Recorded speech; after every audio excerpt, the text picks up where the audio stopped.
Take our lead, let's help you make your mark.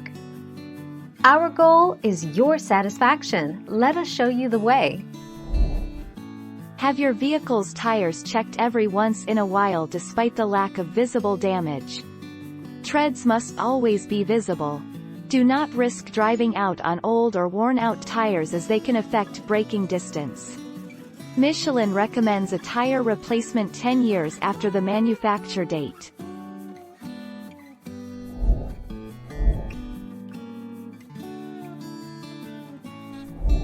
Let's help you make your mark. About 4 to 5 years. The straightforward answer is, it depends.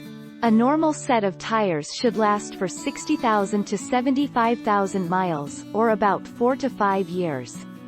But there are a few key factors that will affect your tire's lifespan.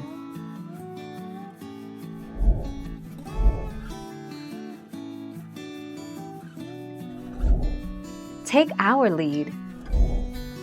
10 years.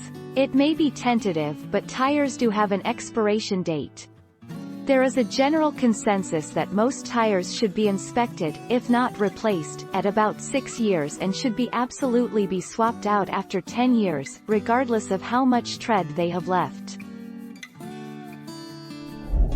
Thank you for watching. Please subscribe and hit the bell notification.